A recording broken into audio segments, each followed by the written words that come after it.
Buenos días, hoy es lunes 5 de agosto. Estamos en el clímax de las fiestas agostinas, las fiestas de la capital de la República de El Salvador. Este lunes y el martes vamos a dedicarle a esa parte de lo lúdico, de las fiestas de agosto, la música, la historia de las fiestas de agosto. Vamos a alejarnos un poco de la política y vamos a hablar de arte un poco. Nos acompaña Paulino Espinosa y vamos a hablar sobre un libro que Paulino ha escrito, Doy Fe, que es un libro de música, de historia y de dos protagonistas importantes en la historia de El Salvador, el padre Rutilio Grande y Monseñor Oscar Romero. Paulino, buenos días. Buenos días, muchas gracias por la invitación. Estoy realmente muy contento de estar nuevamente en este espacio y aquí dispuesto a que hablemos de todos esos temas tan interesantes y que debería ser parte de la agenda cotidiana, ¿verdad? La música. La música. Paulino y yo nos conocimos, ¿te acuerdas la primera vez? Yo tenía un programa en Radio Nacional. Claro. Y se llamaba Espacio de Expresión, se llamaba ese programa. Y Paulino estaba en un grupo de la UCA que se llamaba Exceso de Equipaje. Así es. Entonces, fuimos a la entrevista y llegaron ustedes, ¿verdad? Eran más integrantes, ¿verdad? 3 gordos. Sí, exacto, por eso el nombre me dijeron esa vez en la entrevista. Sí, éramos gordos, seguimos siendo gordos. Exceso de Equipaje. Y hablábamos sobre, en aquel momento, que estaba como recién firmada la paz, ¿te acuerdas, verdad? Así fue, sí. Y entonces Radio Nacional, que era pues, la radio gubernamental, se abrió a poder llevar diferentes formas de pensar. Y desde la UCA ustedes crearon ese grupo, pero tú ya venías antes, durante el conflicto armado, en el grupo Yolocán Baitá. Exactamente, sí. Que yo siempre hago este paralelismo que puede sonar gracioso, pero para que veas la concepción que yo tengo de Yolocán Baitá era que ustedes eran los guaraguao del movimiento guerrillero salvadoreño, ¿no? Eran esa expresión musical de la guerrilla, ¿no? Y así los conocieron por toda Europa y por todo el mundo. Sí, ciertamente. El grupo Yolocán Baitá nace, de hecho, este mes de agosto que estamos iniciando, cumpliremos 49 años de estar en la música. Seguimos juntándonos. Claro, a lo largo de 49 años el grupo ha tenido varias formaciones y ha pasado unas treintena de músicos, pero los fundadores, que son Roberto Quesada, Manuel de Jesús Gómez Alemán, Franklin Quesada y yo, hicimos el grupo en agosto de 1975. Pero la motivación que nos llevó a dar una respuesta como jóvenes ante lo que pasaba en el país fue precisamente la masacre del 30 de julio. Nosotros el 30 de julio estábamos en el colegio Externado San José en clases cuando una avioneta tiró una bomba de gas lacrimógeno al colegio y ametralló la cancha de fútbol y otras zonas del externado e inmediatamente oímos los disparos en la 25 Avenida y se suspendieron las clases. Nosotros subimos a la azotea del colegio y desde la azotea, donde estaba el astabanderas, pudimos ver lo que estaba pasando en la 25 y cientos de estudiantes se salvaron porque pudieron entrar al externado y atravesar el colegio, ya que los vigilantes abrieron las puertas. Ese hecho a nosotros, que teníamos 16 años, 15 años, nos dijo, tenemos que hacer algo. Y como ya estábamos haciendo música, decidimos con Manuel hacer un grupo de música e invitamos a Roberto Quesada. Él estaba en la marcha. Y así surgió el Yolocán Baitá el 26 de agosto de 1975. Por cierto, en un acto de Andes, 21 de junio. Andes es la Asociación de Maestros. Asociación Nacional de Educadores Salvadoreños, que había sido muy beligerante desde el año 65, por lo menos. Nosotros también éramos hijos de maestros y maestras. Eso nos marcó porque como hijos de maestros sufrimos la embestida militar a las huelgas, por ejemplo, por las reivindicaciones magisteriales y sus conquistas, ¿verdad? Que fueron lográndolas a sangre y fuego, ¿verdad? Entonces, todo ese contexto y la formación que tuvimos en el externado nos llevó a la música. Eran los tiempos de Vaticano II, de Medellín, El Externado Piensa, así se llamaba el documento que el externado publica, y todo eso nos marca como jóvenes a dar una respuesta ante lo que pasaba. Y lo hicimos desde lo que nos gustaba hacer, desde la música. De ahí nos volvemos a encontrar cuando me tocó hacer a mí, y quiero confesarte algo que no te lo dije en ese momento, hacer el corto documental de Yolocamba Itá, que yo lo escribí y lo dirigí en la dirección de cine, cuando ustedes recibieron el Premio Nacional de Cultura. Sí. ¿En qué año fue eso? ¿Te acuerdas? Fue el Premio Nacional de Cultura 2016. 2016. Recuerdo que es un corto documental que hicimos para ser exhibido en la noche que el presidente les iba a entregar el Premio Nacional de Cultura en Casa Presidencial. Y se convertía como en el documento oficial de eso, ¿no? Entonces, así es. Yo tuve el honor de dirigirlo porque como lector de la historia, imagínate lo que era poder hacer un documental, un corto documental, donde brevemente reseñábamos su historia, ¿no? Que a mí me pareció, déjame decirte que yo pedí hacerlo, ¿verdad? Le exigí al jefe que quería hacer ese trabajo, porque 1975, el año que ustedes nacen, es un año interesante para el país, ¿verdad? Ese año se hace Mi Universo. Exacto. Mata la guerrilla a Roque Dalton, muere en un enfrentamiento con la Guardia Nacional Rafael Arce Sabla. Entiendo que también muere Felipe Peña, ¿verdad? En un ataque con la Guardia Nacional que tienen. Es la masacre de los estudiantes. Entonces, es decir, es una cosa donde había una resistencia a reconocer que teníamos un problema político grave y económico también, porque el problema también era económico en la época. Un problema de un régimen militar que había pues prácticamente cerrado cualquier salida política a entendernos en el país, y se hace un evento, Miss Universo, como para lanzar el famoso eslogan turístico del país. El país de las sonrisas. El país de las sonrisas, ¿verdad? Ciertamente.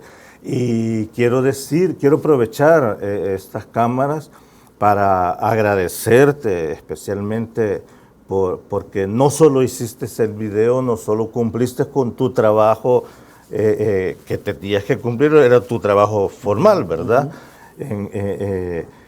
Sino que lo hiciste con mucho cariño y mucho profesionalismo.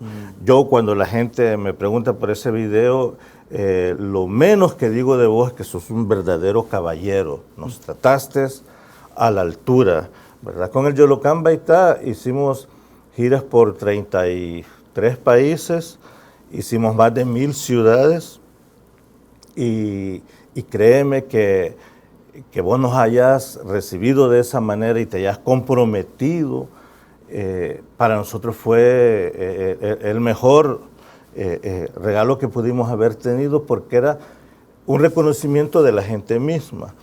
El Premio Nacional de Cultura lo otorga el presidente de la República, no como presidente, sino como jefe de Estado. Eso hay que... Y casualmente el premio del 2016 ha sido el que más ha tardado un jurado en determinar a quién se lo entregaba, por el problema de definir qué era música popular, ¿verdad? Y debatieron como nunca se había debatido, dos productores de música, de discos, pero música básicamente tropical, música cumbia, una rockera, ¿verdad? Y un músico también del rock y un músico barroco. No había nadie estrictamente de música popular, y por eso para nosotros fue una sorpresa que se nos otorgara, y fue porque había muchos compañeros que igual lo merecían. Bueno, los Toro Voces de Morazán, para poner un ejemplo claro, y otros grupos de música popular, extendiendo un poco el concepto. Pero yo lo que quiero es aprovechar este espacio porque desde esa vez no te veía. Te veo en las redes, te veo en este programa, en otras entrevistas que haces, sigo tu trayectoria, comparto muchísimas de las cosas que decís y de verdad, en nombre del grupo, yo te agradezco ese compromiso que asumiste y qué bueno que ha quedado ese documento para la historia.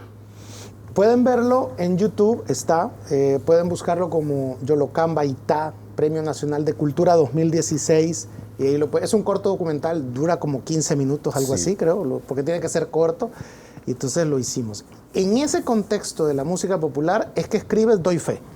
Sí, exactamente. ¿De qué trata esto? Estamos claros que es historia popular, es teología de la liberación, es Romero, es Rutilio Grande. ¿Qué hay en Doy Fe? Bueno, cuando venía el 20 aniversario del asesinato de Monseñor Romero, se crea la Fundación Monseñor Romero y Exceso Equipaje graba un disco nuevo, una misa completa, nueva misa mesoamericana, compuesta por Guillermo Cuéllar, también de Exceso de Equipaje. Y a nosotros nos tocó cantar la nueva misa, estrenar la nueva misa en El Salvador del Mundo, allí en el templete mayor que se puso, con decenas de miles de personas. Pero pasó un hecho bien curioso. Estábamos arriba en la tarima con casi 100 personas del coro y el grupo, y llegó una alta autoridad eclesial y nos dijo: no los quiero aquí en la tarima, bájense. Pero si no había espacio, a la calle, nos dijo. Pero así con autoridad, ¿verdad? Y nosotros pues, tenemos desde anoche montando el sonido, probando, y nos hizo así, a la calle, esta altísima autoridad eclesial. Y nosotros nos fuimos con todo y coro e instrumentos a la calle. A mí me tocó detener el tráfico con unos conos porque los policías no querían parar. Y ahí cantamos por primera vez la misa mesoamericana. Yo dije, qué bueno que nos bajaron a la calle, porque si no hubiéramos estado en el templete, ahí entre las flores y el altar y toda la parafernalia. Pero en esa calle que estaba hirviendo de calor porque era las 12 del mediodía, aquí pasan los obreros, las costureras, los trabajadores, aguantar sol, a esperar el bus. Bueno, qué bueno que estamos en la calle. Y pensé que ese era el mejor homenaje para Monseñor Romero, cantarle estas humildes canciones desde donde camina el pueblo. Pero yo no tenía un marco teórico, lo que tenía era la música, las canciones y la historia. Y se me ocurrió estudiar una maestría en la UCA, que es la maestría en teología latinoamericana, se llama. Tú de profesión eres filósofo. A saber si será filósofo, pero de profesión eres filósofo. Tengo una licenciatura en filosofía, sí. Filosofía, y mi especialidad es el medioevo. A mí me encanta ese periodo de la historia, porque es cuando la música que tenemos hoy, creo yo, que se hace música. Los cantos gregorianos. Desde el gregoriano y para la escolástica, ¿no? El románico y el gótico, ¿no? Bueno, interesante. Bueno, yo te dije antes de entrar a la entrevista que vos sabías más de esto que yo. Es una época apasionante. Es apasionante. Es San Agustín, ¿no? Y donde hay tantas cosas que se han dicho falsamente. Claro, correcto. Y donde el mundo progresa de una manera impresionante al punto que da la pauta para lo que hoy tenemos. Ha tenido mala prensa. Ha tenido muy mala prensa. Se le conoce también como la época oscurantista. Claro, ¿no? Exacto. Que sí hubo cosas terribles, por supuesto, crímenes abominables. La Santa Inquisición. Solo eso es donde la iglesia además se termina de romper. Y decidí yo estudiar la teología para tener un marco teórico en el cual poder meter esto que yo quería decir. ¿De qué trata el libro? El libro trata de las canciones que se hicieron desde Rutilio Grande. Rutilio Grande estuvo en el Externado San José, fue profesor de dos personas que mencionamos ahí, a Guillermo Joaquín Cuellar y Julio Herrera, fue profesor de ellos. Pero Rutilio después va a su comunidad, en Aguilares, El Paisnal, y desde entonces la música tiene una importancia particular. Y desde entonces hay una explosión de crear canciones. De hecho, Rutilio hacía un festival del maíz y había un concurso de canciones que se premiaban, canciones hechas por los campesinos y campesinas.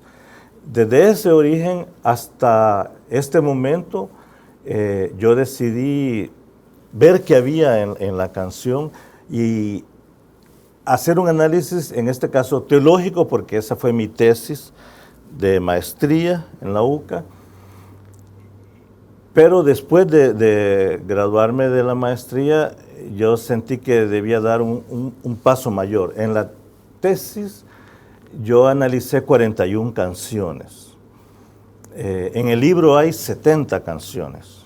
Desde la primera que se hace, minutos después del asesinato de Rutilio, y desde la primera canción que se hace para Monseñor Romero, minutos después del asesinato, que es El Profeta, hecho por Jorge Palencia, hasta la última canción hecha el 30 de marzo pasado en Hiroshima, en Japón, por Álvar Castillo, que fue el otro de exceso de equipaje, Guillermo, Álvar y yo.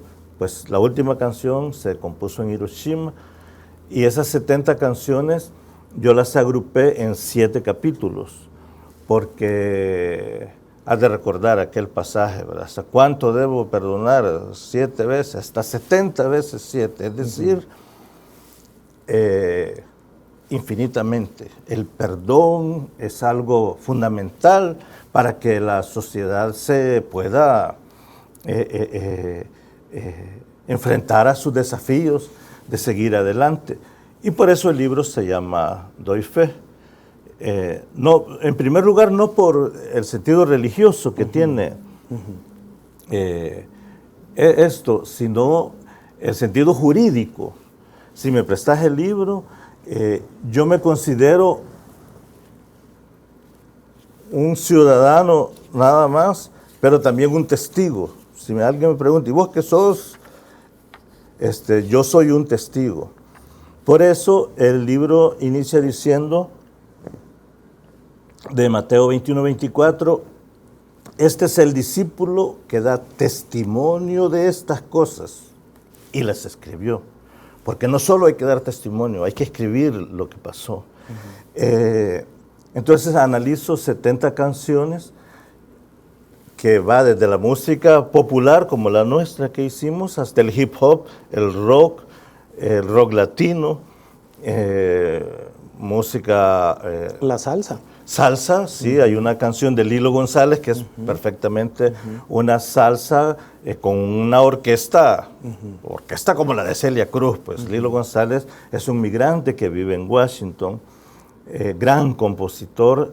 Entonces hay música de los Torogoces de Morazán, también de Las Musas, que es un colectivo de mujeres, grandes músicas, ¿verdad?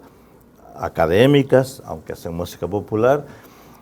Y bueno, hay un análisis teológico, hay un marco teórico que definitivamente tiene que remitirnos a Vaticano II, porque es cuando todo esto cambia, y a Medellín, 1968, porque es cuando todo esto se implementa en nuestros territorios.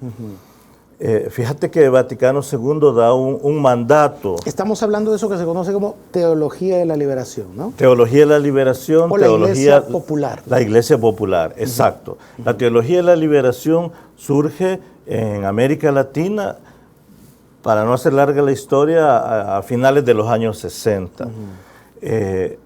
Viene Vaticano II que actualiza la iglesia. Antes de Vaticano II, yo, por ejemplo, recuerdo perfectamente que la misa del padre la daba en latín. La daba de espaldas a la congregación, viendo el altar. El ritual antiguo. Y la música que se cantaba era el canto gregoriano, que viene desde el origen mismo del cristianismo. Canto llano se llamaba antes de ser gregoriano. Un canto que se cantaba hace 2000 años ya. Ese era el canto oficial de la iglesia. Y recuerdo que hace poco me dijo una señora que tiene más de 100 años, me dice, mi abuelita me decía, qué lindo habló el padre. Y ella decía, pero si no entendí nada porque habló en otro idioma. Me decía esta señora, ella era muy avanzada ya de niña, ¿verdad? Sabía que le estaban diciendo algo que no se sabía qué era. Entonces, pero hay un mandato ahí donde dice que los músicos hagan nuevas canciones, que se cante con alegría, que el pueblo cante y que la congregación participe activamente. Entonces, eso es lo que nosotros hicimos. Hay una cosa que me gustaría preguntarte antes de ir a la pausa, que ya tenemos que ir a la pausa. Escribir una canción cuando alguien ha muerto, y es que no ha muerto, fue asesinado. Sí. Pero escribís para la vida. Exacto. Porque la música, que lo hablábamos antes de entrar al programa, es, digamos, es de los... nació en la prehistoria, es de las primeras artes, junto con la danza, que es el hombre prehistórico que la va a crear, ¿no? Con su instrumento, que va a ser, decíamos, el cuerpo humano, ¿no? Claro. El aplauso, ¿verdad? Va a ser esos instrumentos. Entonces el hombre, a partir de ahí, llegamos a lo que hoy vemos, ¿verdad? Entonces es algo que siempre la música, la danza, va a ser para celebrar, ya sea algo militar, ya sea algo religioso, o ya sea algo para la comida, el cultivo, ¿no? Así es. Entonces, ¿cómo haces para escribir frente a la muerte, frente al crimen, al asesinato? Pero escribís para la vida. ¿Cómo se hace eso? Aquí hay una canción de alguien que hizo exactamente eso. Matan a Monseñor Romero, dan la noticia por la radio.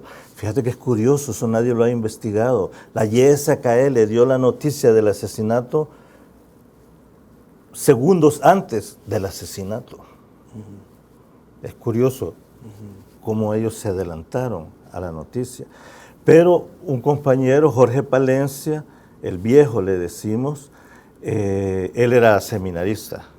Y él, cuando oye por radio que ha sido asesinado Monseñor Romero, él quiere salir a hacer algún acto de protesta, un acto violento definitivamente, salir a la calle y encontrarse a un guardia o a un policía y enfrentarse a él. Él tuvo este impulso, ¿verdad? Estaba indignadísimo y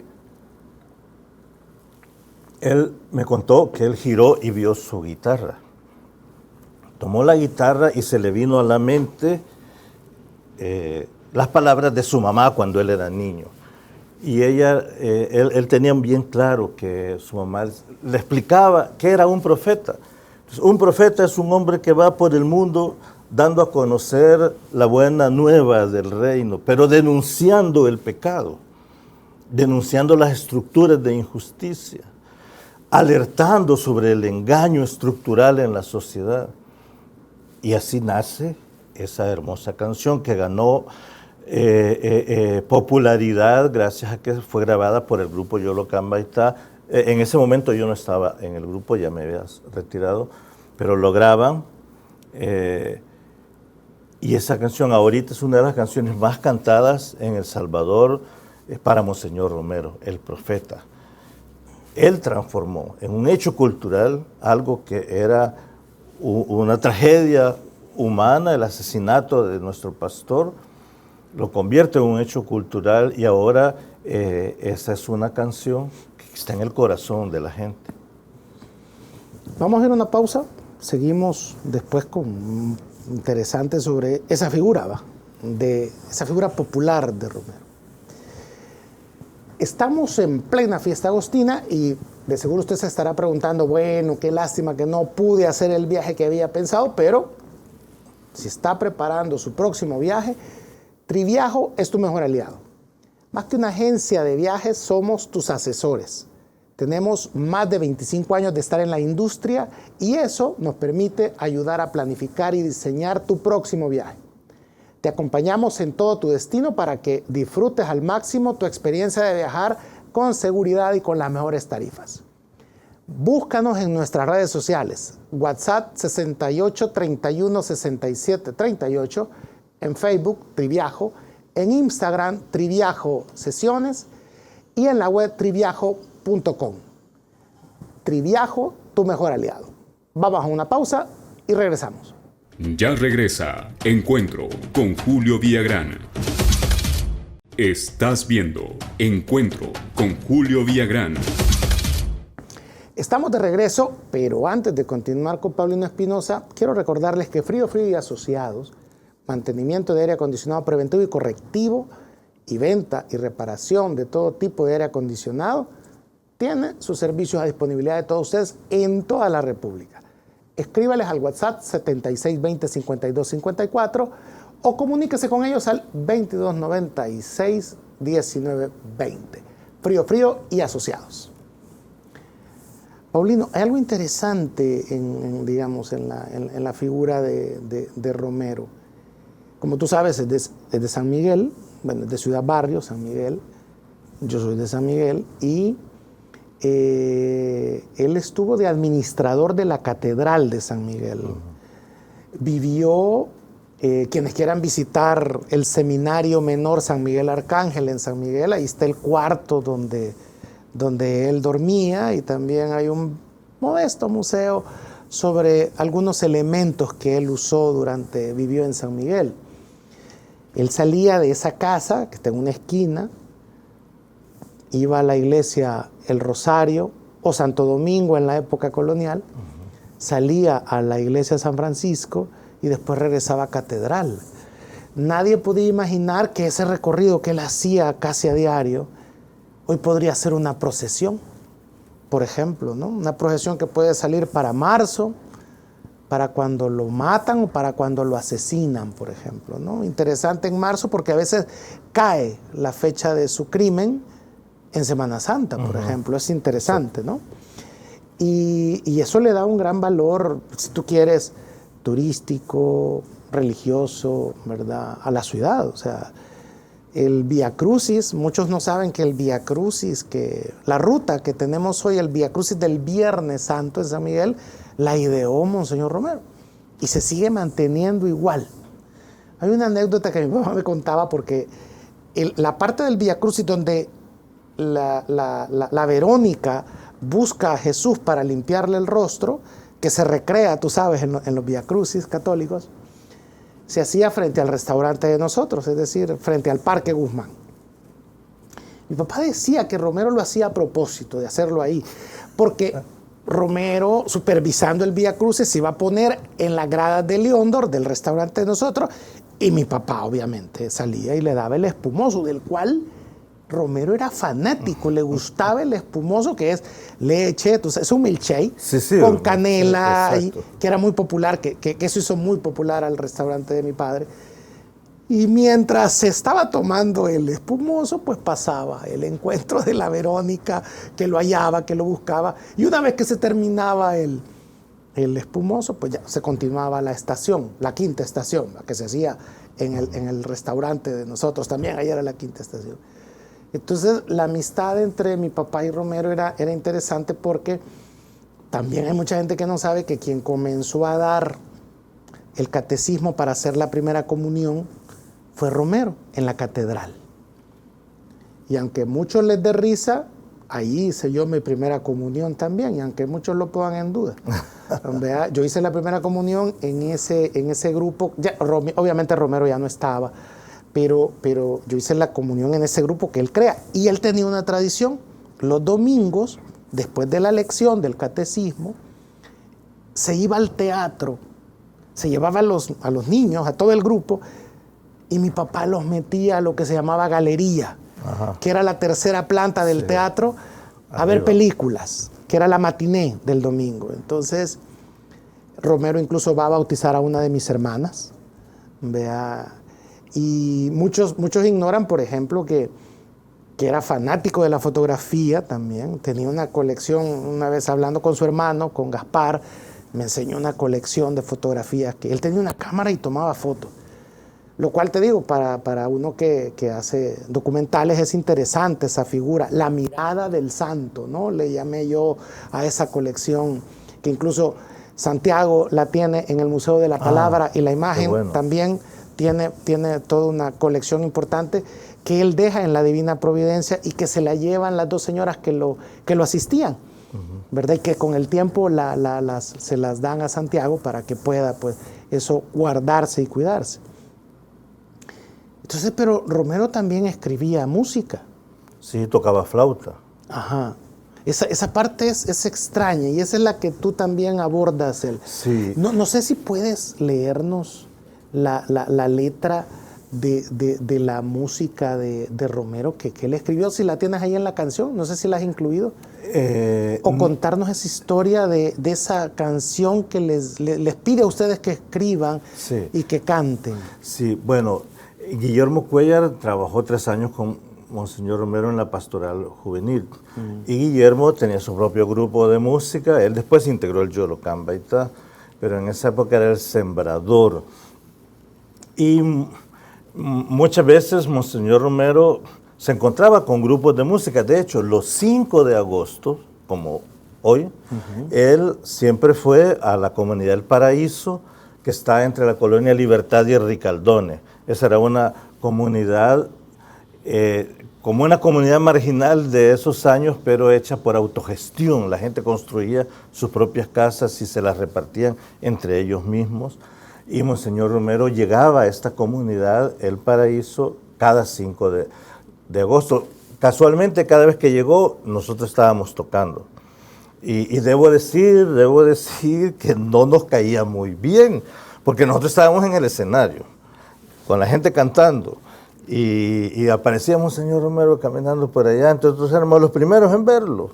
Ahí viene Monseñor. Entonces los primeros en irse eran los niños, después los chuchos y después la gente, y nos quedábamos ahí en el escenario sin público, ¿verdad?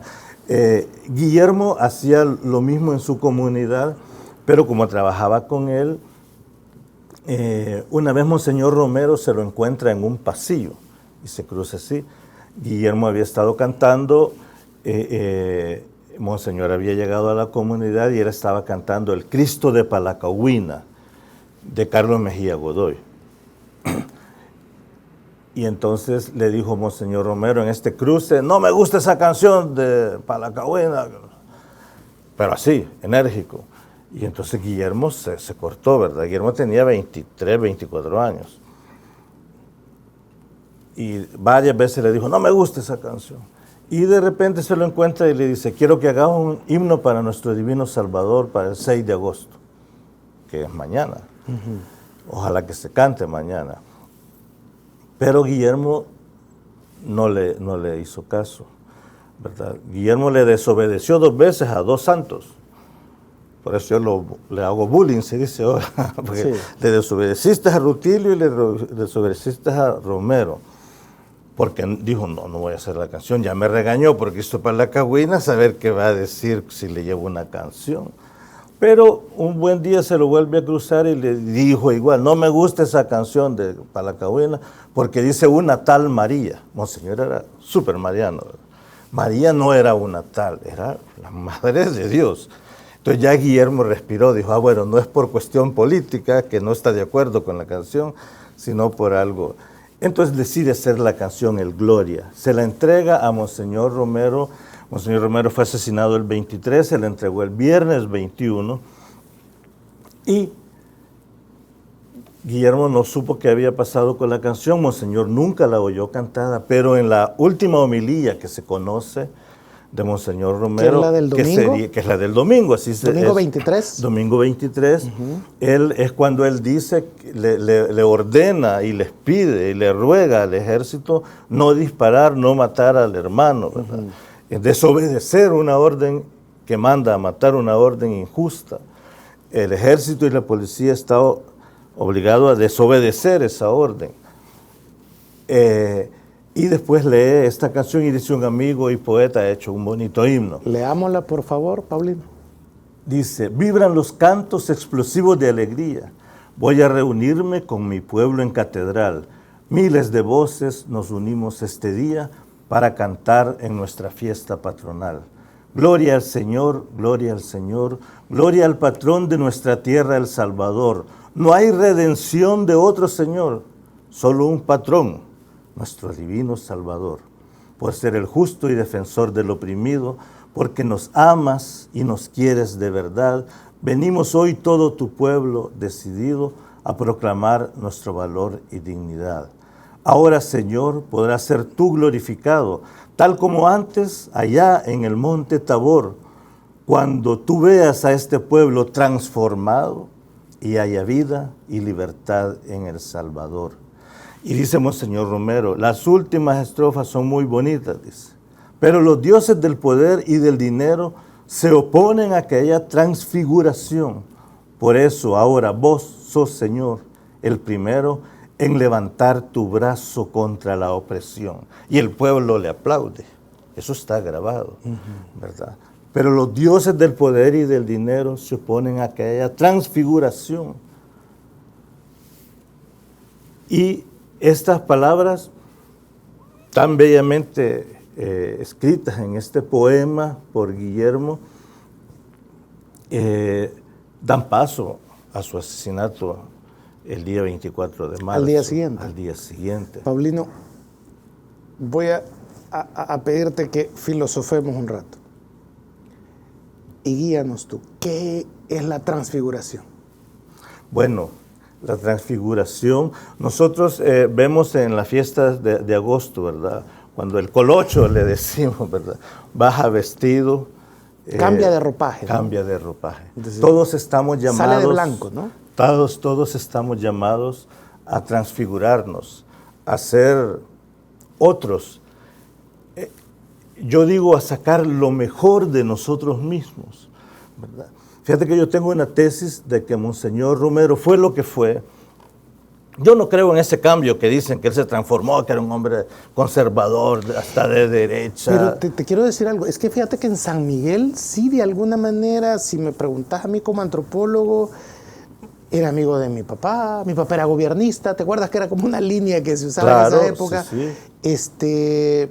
Él estaba muy cercano a las familias nobles de San Miguel. Jet set de la época. Es más, quiero, no sé si tú estás al tanto, que quien lo propone al Vaticano es el coronel Molina, claro, a propuesta de Monseñor José Eduardo Álvarez, que era el obispo de San Miguel y que a su vez era el vicario castrense. Y lo hacen precisamente en un contexto, tú lo sabes, donde necesitaban los gobiernos militares un obispo afín con el que se llevaran bien, por ¿no? supuesto. Que no hubiera, porque querían bloquear la llegada de Monseñor Rivera y Damas. Exacto. Que era el que conocí desde izquierda. Exacto. Entonces, es decir, por eso mismo, imagínate que goza de la confianza del coronel Molina, ¿verdad? Porque incluso el que va al Vaticano a proponerlo es el recién nombrado embajador don Prudencio Jack, el suegro de Freddy Cristiani. Exacto. Sí. Que era una de las familias más pudientes y dueño del beneficio Oro Montique en Santiago de María. Exacto. Sí, sí. Que era donde Romero había estado también de párroco, ¿no? O sea, lo conocía. Sí, entonces mira los padrinos. Claro. Don Prudencio Jack, Monseñor Eduardo Álvarez, vicario castrense, y el presidente, el coronel Arturo Armando Molina. Él se codeaba con toda esa gente. Pero, ¿a qué estamos llamados nosotros? Por eso el libro se llama Doy Fe, ¿verdad? ¿A qué estamos llamados nosotros? A eso, a transfigurarnos y a seguir la huella que marcó nuestro pastor, ¿verdad? A seguir la huella y las enseñanzas de Cristo. En ese sentido, yo pienso que Rutilio Grande y Monseñor Romero, ellos fueron siempre unos campesinos, en el mejor sentido de la palabra. Vos sabés que aquí decirle campesino a alguien es peyorativo, o grencho, huillo, qué sé yo, es clasista, es un lenguaje despreciable en realidad. Pero Monseñor Romero siempre fue un campesino. ¿Cómo es un campesino? Yo he deshijado algodón en San Miguel. Vos sabés que es deshijar algodón Claro, cuando yo era sí. niño. En la copal. Sí, puede ser. Vos sabés qué es eso. Sí. Un campesino ve la realidad de otra manera.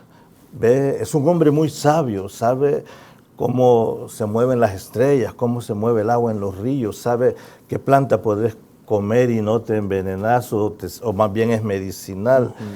La paciencia de entender la realidad y reflexionar es distinto en un campesino. Y por eso Rutilio y Monseñor Romero vivieron esta transfiguración, ¿verdad?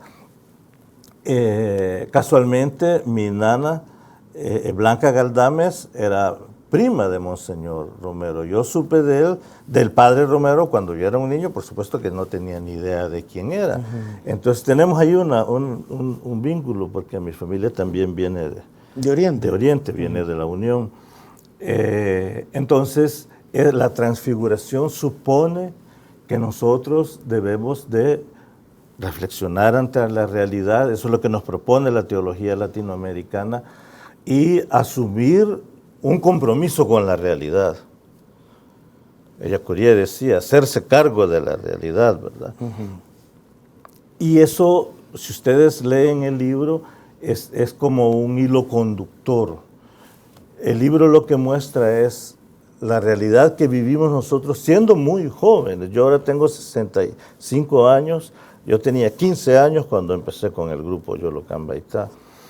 Y he tratado, en la medida de lo posible, de ser coherente conmigo mismo. Y así hay miles y miles de salvadoreños, ¿verdad? Yo tengo fe en la gente en El Salvador. Yo creo que la gente en este país es buena, ¿verdad? Y Monseñor Romero, gracias a Dios, lo tenemos ahora como un faro, ¿verdad?, que nos debe servir de guía. Esta canción de Guillermo y otras muchas más, hay una canción preciosa escrita en gran parte por su letra por un sacerdote, por Plácido Erdosain, que es la última canción de la misa salvadoreña, es cuando el pobre crea en el pobre. Ya podremos cantar libertad, mientras no tengamos fe y convicción en nosotros mismos. Y por eso, aunque no me lo has preguntado, el libro se llama Doy Fe, primero en un sentido jurídico. Yo soy un testigo, yo vi, yo puedo ir a un tribunal y decir esto es verdad, fue así, porque yo vi. Mi mamá me llevaba de las orejas a oír todas las misas de Monseñor Romero. No porque yo era un buen cristiano, yo quería tocar guitarra, pero ella me llevaba obligado y hoy puedo decir, yo estuve ahí, ¿verdad? Cuántas veces fue necesario. Pero también está dicho en un sentido teológico. Estas canciones, estas historias, estas anécdotas que se cuentan aquí, deben inspirarnos para ver hacia nosotros mismos y reflexionar sobre nuestro país y elevar nuestra fe, ciertamente, creer en nosotros mismos, en nuestro pueblo y cargar con la realidad para transformarla. Esa es la propuesta del libro y es un testimonio también de vida porque habla de gente mayor como yo, hasta gente muy joven, ¿verdad? Como las muchachas de las musas desconectadas. Y espero que esto le deje algo positivo a la gente que me haga el honor de leerlo, por supuesto. Hay un conflicto que yo encuentro en algo que acabas de decir, que el conflicto personal, cuando el pobre crea en el pobre, ¿no? Sí. Fíjate que eso es un dogma interesante. Una máxima, si podríamos, desde el estoicismo, por ejemplo, ¿verdad? Sería una máxima. Pero aquí no pasa eso. Eso me lleva a mí a decepcionarme del pueblo. No pasa ahora, pero pasó.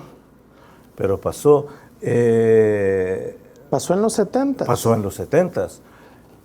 Pasó en los 70. O sea que ese pueblo que Romero vio, yo no lo veo. Sí, ese pueblo que Romero vio, el pueblo, después de que nos recuperamos del golpe del 32, hay un periodo de acumulación de fuerzas. Y quien lo ve claramente es Monseñor Luis Chávez y González.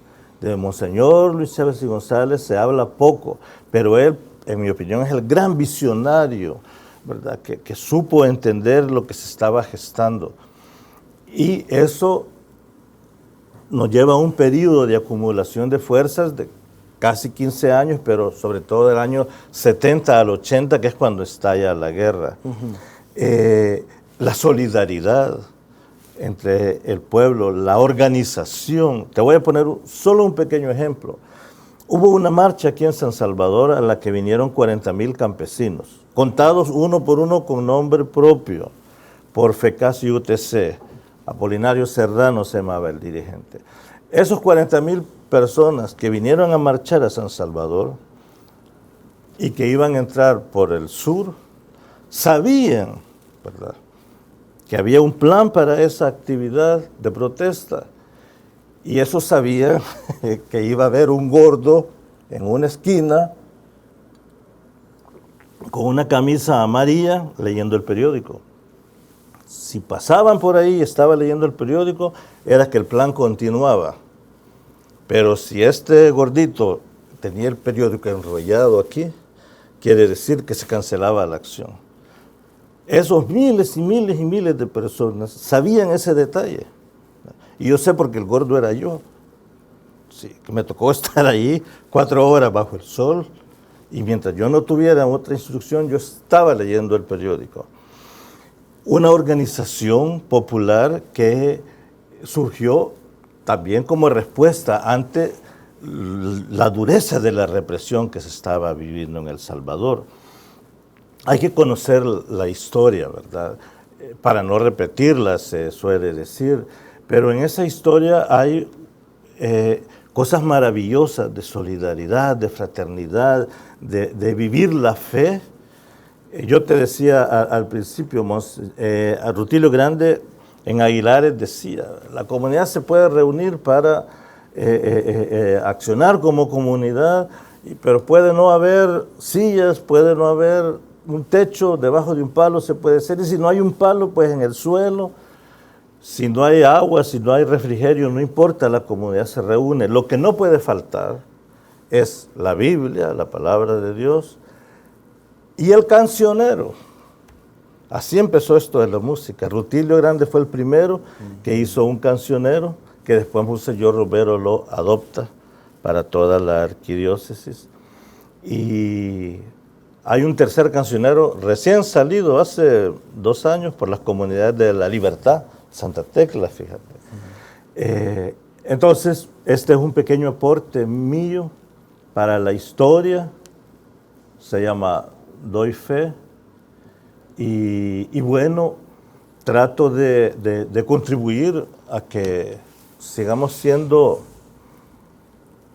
buenas personas, queriendo hacer de este un país mejor. Vamos a ir a una pausa, Paulino, y hay un personaje que, obviamente, como no soy de Oriente, y tú que pues te criaste en San Salvador y todo eso, que lo conoces mucho mejor que yo, y tengo algunas preguntas, que es Rutilio Grande.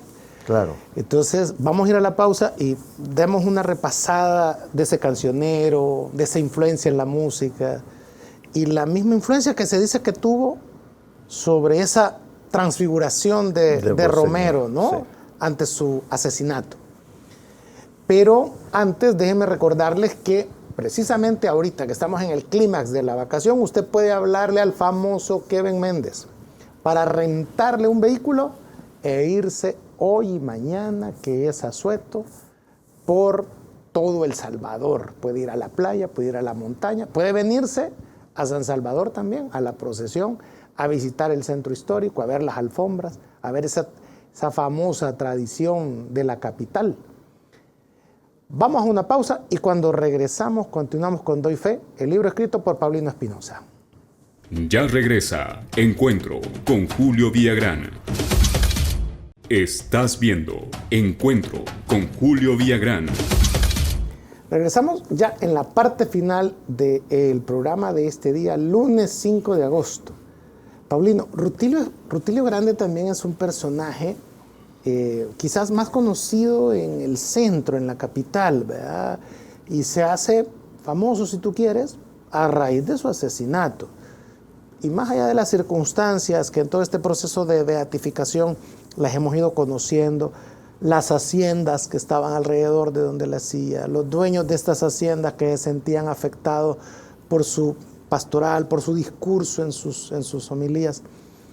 ¿Quién influenció a quién? ¿Fue Rutilio Grande a Romero, como se dice, o Romero a Rutilio Grande?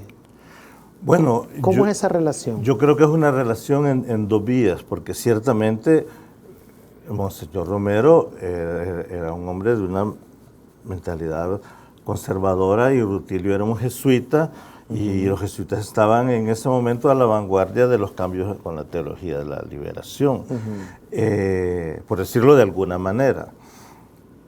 Pero eran amigos. Por eso le golpeó tanto a Monseñor Romero, porque era un sacerdote del pueblo, pero también era su amigo, ¿verdad? Y Rutilio siempre fue un hombre sencillo. Él nace en el Paisnal, el último pueblito de El Salvador en esa época. Yo creo que ni salía en el mapa, ¿verdad? Y va creciendo en la fe, se convierte en un sacerdote, y él lo que quiere es regresar a su pueblo, a estar con su gente. Va al externado. En ese momento el externado era el colegio de los niños ricos, ¿verdad? De los oligarcas, y las grandes familias, las familias honorables estaban con sus hijos en el externado.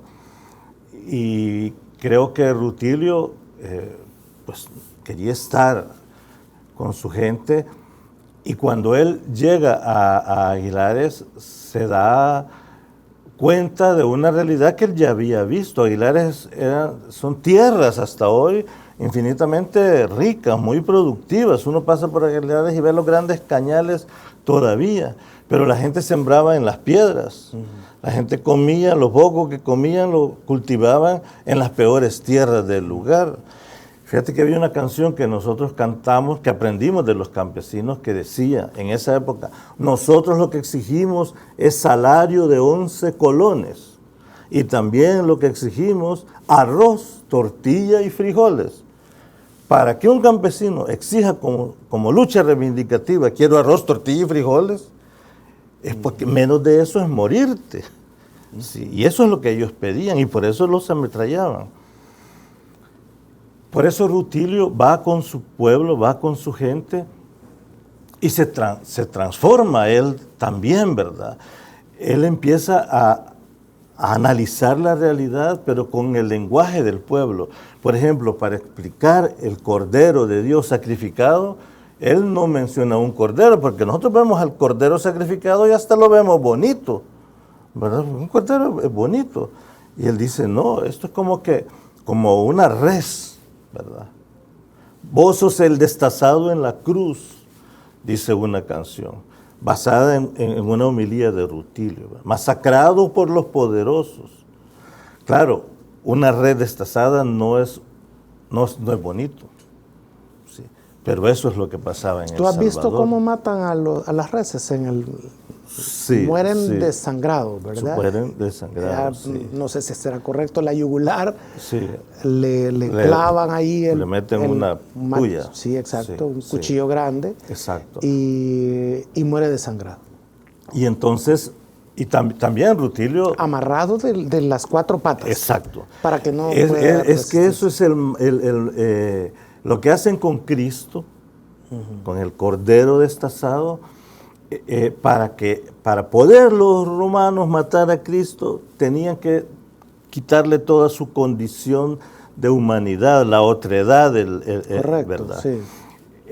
Deshumanizarlo, lo escupen, lo orinan, lo golpean con un látigo, lo flagelan, lo desnudan, lo coronan de espina y todavía le ponen un rótulo, este es el rey, ¿verdad? Que es burla. Entonces se burlan de él, exactamente. Aquí en El Salvador, eso lo hicieron, por ejemplo, que está aquí registrada la canción, con Justo Mejía, Quedé horrorizado, dice Monseñor Romero en su homilía, cuando vi a Guadalupe de Mejía venir con sus 9 hijos que habían matado a Justo Mejía. A Justo Mejía le hicieron todo lo que le hicieron a Jesucristo, solo no lo crucificaron, pero lo colgaron allá en Arcatao de un árbol, ¿verdad? Por ser predicador de la palabra. ¿Podemos leer la canción? Esta canción, que es un hermosísimo poema, lo grabamos en México con Evelyn Yacir. En aquella época cantó porque necesitábamos una voz femenina. Se llama Aguilares. Para quienes no sepan, Evelyn Yacir de Lobo fue la ministra de Educación durante el gobierno de Francisco Flores y candidata a alcaldesa de San Salvador por el Partido Arena. En este momento ella estudiaba para monja y el grupo Yolocamba y Talagrava en México dice: pateó la muerte tu rostro, tierra de bravos cañales, tu nombre crece, Aguilares, con la sangre de los muertos. Tu historia brotó sencilla, a ritmo de hambre y paciencia, y la flor de tu conciencia valiente crecía, ganándole al sol. Pero la fiera creció, y en su odio te devoró. Se alzaron rifles y cascos, llenando tus campos de miedo y rencor. ¿A dónde podrán estar Nelson, Rutilio y Manuel y los demás inocentes, queridos ausentes por la represión? Algún día tus campanas harán callar las metrallas, podrán tus voces al viento librar el tormento, volver a cantar. La sangre cae esta vez, será semilla después, será la voz del profeta, no el grito de guerra lo que han de escuchar. ¿A dónde podrán estar Nelson, Rutilio y Manuel y los demás inocentes, queridos ausentes por la represión? Y se impondrán tus canciones sobre el rugir de cañones, podrán tus voces al viento librar el tormento, volver a cantar. Los muertos no se van, vea Paulino, los muertos vienen y aparecen. Los muertos por los regímenes, sean de derecha o sean de izquierda.